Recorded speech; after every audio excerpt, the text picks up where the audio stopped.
আমরা সর্বশেষ দেখেছি আমাদের এলাকায় এলাকায় মামলা ব্যবসা শুরু হয়েছে।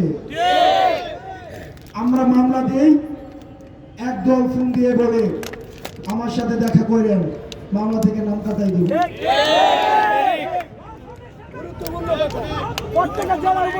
যারা আপনারা মামলা ব্যবসায় যোগ দিচ্ছেন, আপনাদেরকে সতর্ক করতে চাই, আমরা খুনি ফ্যাসিস্ট শেখ হাসিনাকে দেশ থেকে পালিয়ে যেতে বাধ্য করেছি।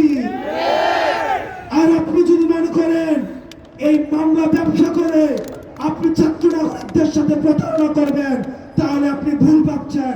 আপনার এগেইনস্টে ছাত্র নাগরিক দাঁড়িয়ে যাবে।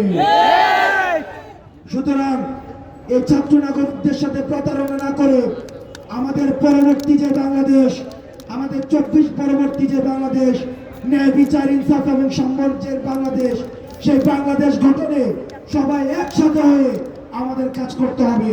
এবং ফ্যাসিবাদের প্রশ্নে আমাদের অবস্থান থাকবে অনড়। বাংলাদেশে আর কোনোদিন ফ্যাসিবাদের ঠিকানা কোনোদিনও আর হবে না। ওই মুজিববাদ মুর্দাবাদ, মুজিববাদ মুর্দাবাদ, ইনকিলাব জিন্দাবাদ, মুজিববাদ মুর্দাবাদ।